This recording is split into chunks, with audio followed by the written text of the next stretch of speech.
Assalamu alaikum wa rahmatullahi wa barakatuh. To some of you, and peace out to the rest of you. Hit the share button because the message is more important than the messenger.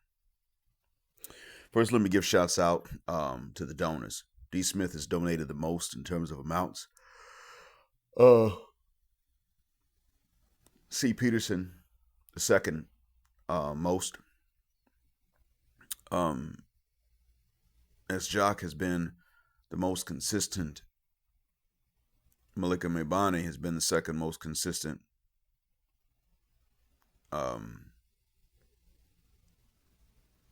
Gayla Knight has been third. I appreciate, whether it's large amounts sporadically or a bit reliably, I really want to thank the donors first off and foremost. I also want to thank S. Jock and Senor Congo for the links that they've sent.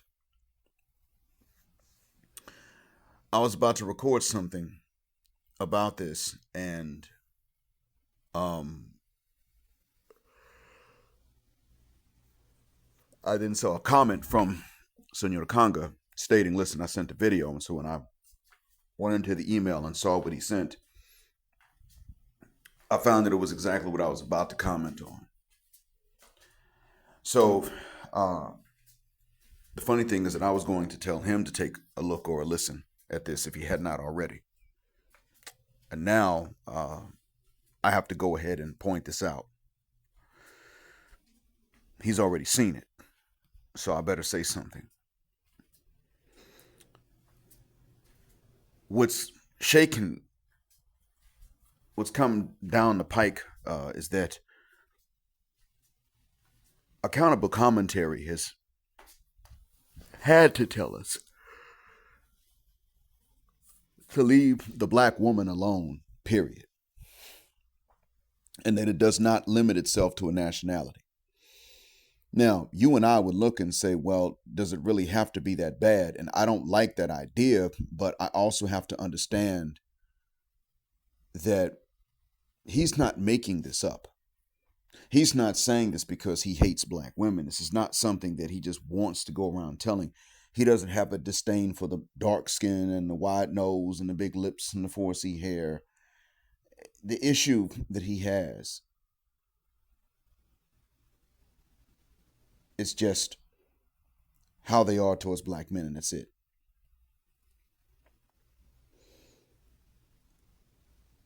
He is responding to the militancy that I detect. I've detected militancy and disaffection,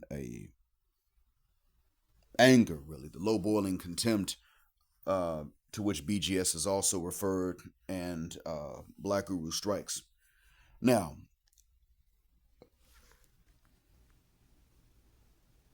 I'm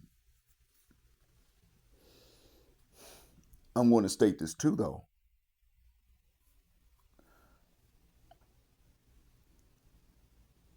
I'm well aware that I didn't do what AC said, and I was about to. My situation in which I met my current wife, whom I dearly love and who loves me dearly, is exceptional. This is not a normal thing that's going to happen to a lot of black men.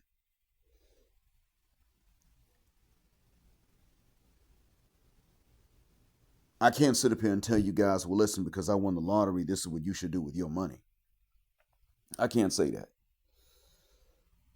Lottery winners can thank God they won the lottery, or maybe it's forbidden and they can't thank God for it. Whatever the case is, lottery winners have to understand that their situations are exceptional. They have to realize this. And lottery winners can't tell other regular normal people what to do with their money, because they simply don't have to budget the same way. And really, the truth be told, I'm going to let you guys in on a secret about patience and money. I told you all that I don't pay to be patient, and shout out to Compassionate and Callous for sharing that. You don't pay to be patient. If you're going to pay for something, you pay for a convenience of not having to be patient.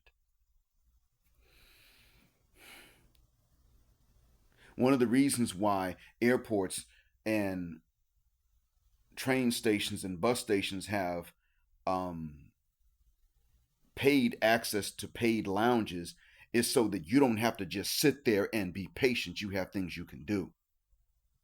You can plug into high speed internet access and enjoy a buffet instead of just sitting patiently at somebody's gate waiting.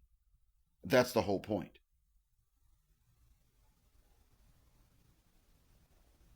And I agree with that notion. You may pay to not just sit there and wait, but you don't pay to wait. Patience and money, and I'm about to land this jet black aircraft. Patience and money have a similar value. If you have money, one of the best ways to continue to have it is for people to not know how much you have.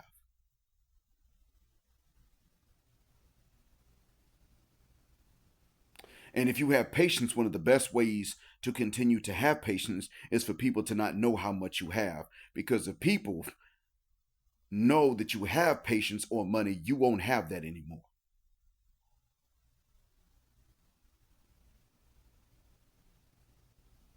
They are going to wear those things thin. So don't let people know you have them.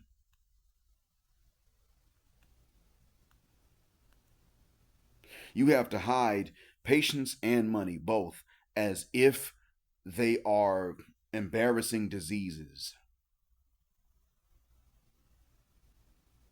or else you won't have them.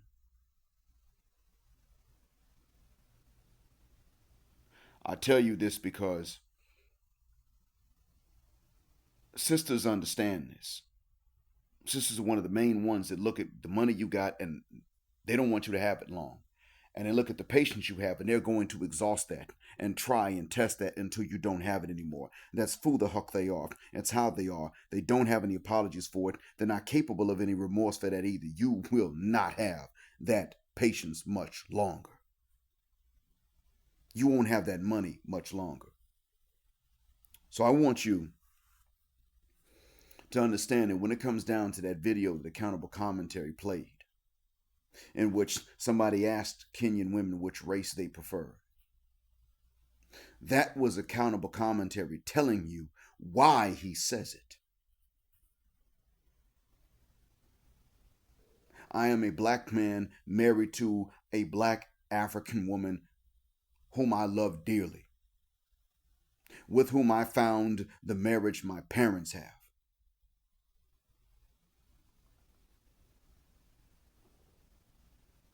And yet I am telling you that you should do what Accountable Commentary tells you unless you have found someone that seems to be a lottery ticket. I mean romantically and maritally, not necessarily financially. You must do that. Because if you must avoid making these pursuits, because even though all black women in the diaspora and on the continent aren't a bunch of Brad worshippers, the problem is that they're too easy to find. And Brad worship is too easy a thing for them into which they can fall. It's too easy a thing into which for them to fall, for you to sit up and say that today that non-Brad worshipper will not be the Brad worshipper of tomorrow. You really just can't tell. See, I'm going to tell you something that I've begun to notice throughout history, and it glares at me time and time again. When I say the word Melanesia, it's not another one of my made up terms like Westernesia. Melanesia is actually a geographic region of the South Pacific in which the islands are inhabited by black folks. Even though they have not been in Africa in 50,000 to 80,000 years, they're still visually black folks. And they call themselves black. Here's the issue, though.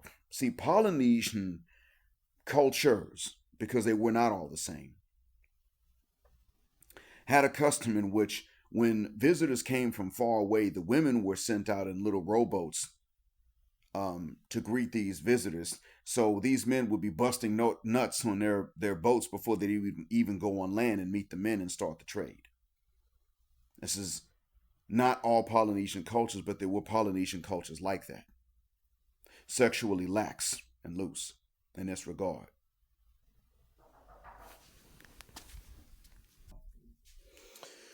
Now, Melanesia is different. Those men were not running around here just sending their women out to go and boink the men who came in on boats from long distances. So the British had different experiences with Polynesians and Melanesians, as they should have. These are not only different races, but different cultures. That just makes sense. Now, it goes further. I believe it was Papua New Guinea, but I'm not really sure. But there was an island in Melanesia, so one of the black islands, and Melanesia literally means dark islands. There was an island, a Melanesian island, in which one of the Melanesian men proposed marriage to one of the British women that was living there. She declined, citing inequality, incompatibility. She was like, "You're a Negro with a loincloth on. I'm a sophisticated British woman, and we have an empire." So that told the Melanesian men that the limit was intermarriage. These were not a people that want intermarriage. So what that meant was that each one's people were hands off to the other people's gender. And so therefore, they figured that these Melanesian women better not be messing around with these British men either, because after all, they're not compatible, right?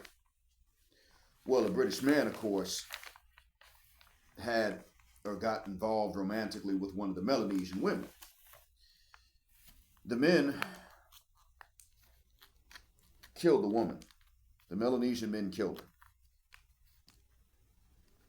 And I don't agree with the killing per se, but I can understand why they would have at least whooped her ass, and I'm going to tell you why I would say something so brutal.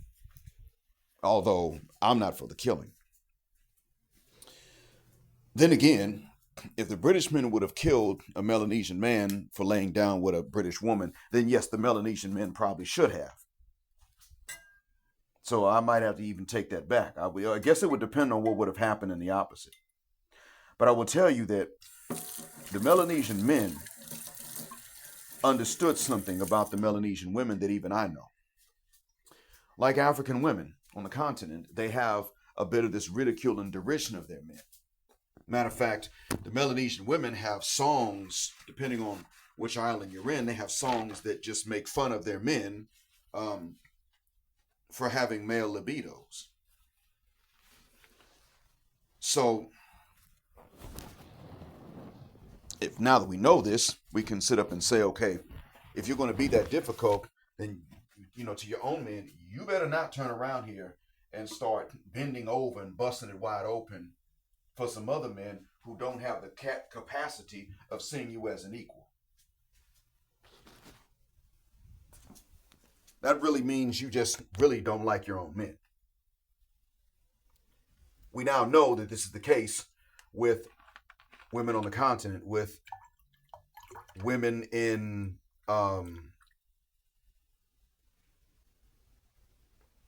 the diaspora, sisters, the same ones demanding that we be race loyal and not go and dig out other women that actually want us. These same women are out here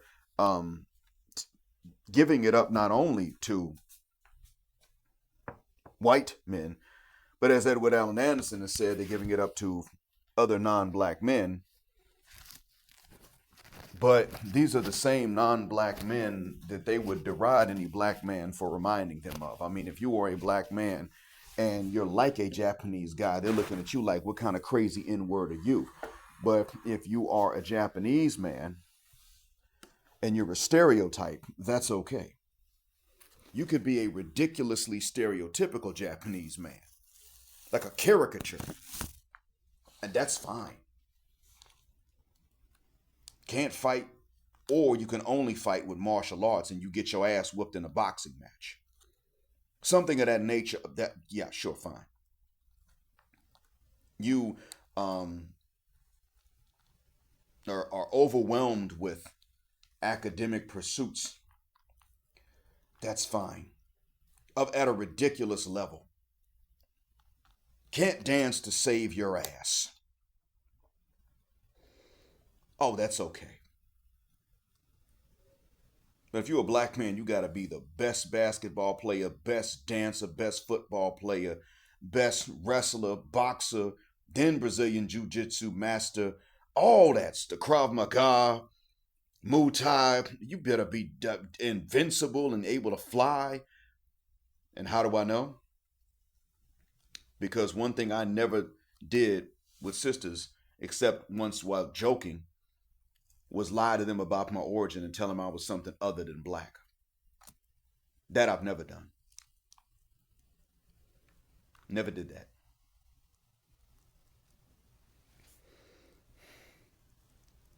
And that's also been very expensive. So I know that there really is a problem with some of these women who demand the most race loyalty from the men. Turning around.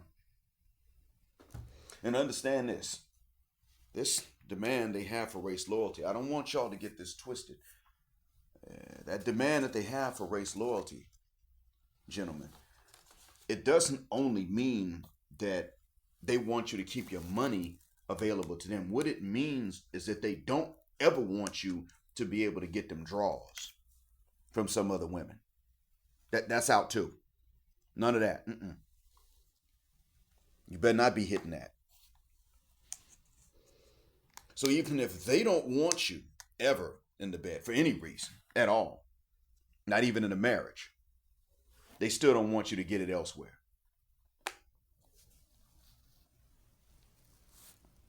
That's the other thing too, because they do understand that if you're getting satisfaction from one woman and not from another, then the one from whom you're getting the satisfaction has more of a claim to your money, because the one that's saying no and withholding it, well, I mean, she can't compete with the one that is. They understand that. Intrinsically, they do. I mean, if one woman said, pay me to tell you no, and another woman said, pay me to say, yeah, well, it still makes sense. Even I'm a Muslim and I'm telling you it makes sense for you to offer the money to the one that says, pay me to tell you, yeah. And I don't believe in fornication. I'm not saying I don't believe it exists. I'm saying I don't believe that it is okay. Just to clear that up. Not naive. Not about that. But we're dealing with the scenario in which, yeah, gentlemen, you are. See, I keep on being surprised by how undervalued you are. I'm still learning. I'm finding out. I'm getting surprised. But you, black men, you are really undervalued until you step out.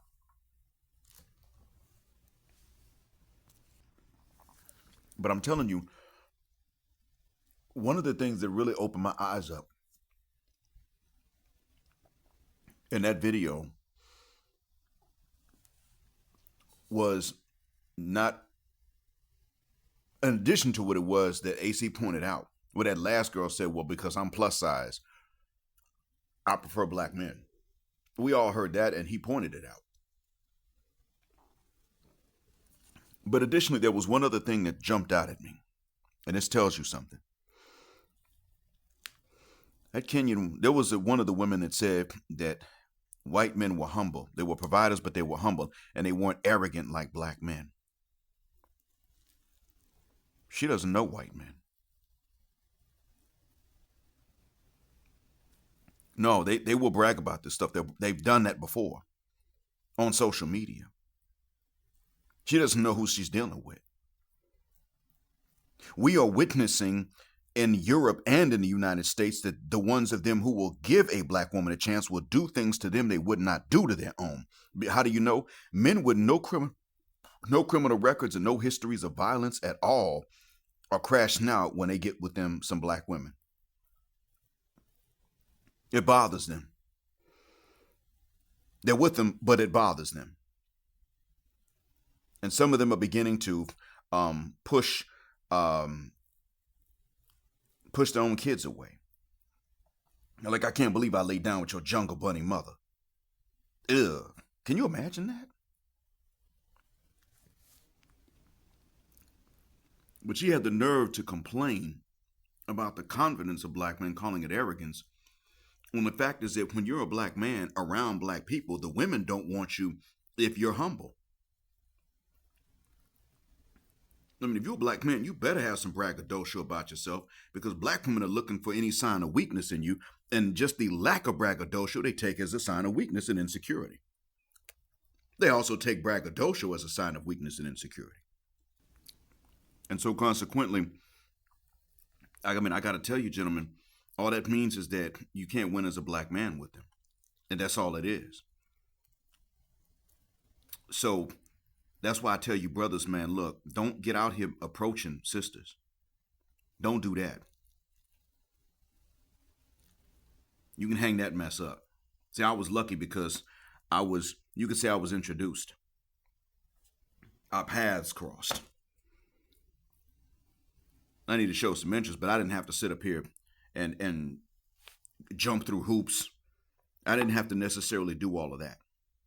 And she's been very good to me and very helpful to me. Most of you, and she's cute. She's gorgeous. Most of us are not going to find that. And a lot of you will sitting up hearing me say, no, man, speak for yourself, because that's how we're trained. Sisters got us trained to talk like that, so that you don't tell your partners what the last one did to you, how she did you wrong and played you. You don't tell him, so they don't know what happened to you, so all of you think that it's just you. That's the game. And as long as they're all playing it, then it's going to work. It's successful. And they're all playing it. And that's why it has worked so well. You know, we've sat up here like a bunch of idiots and just fallen for it. And now,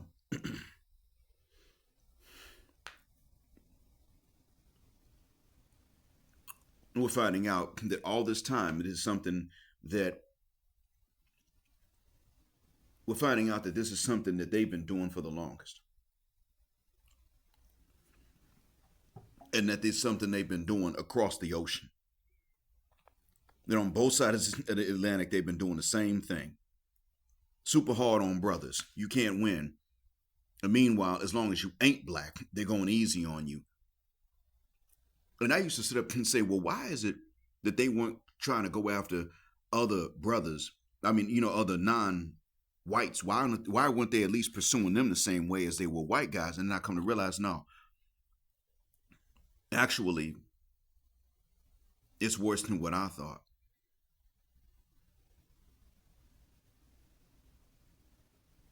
They're letting these guys use them.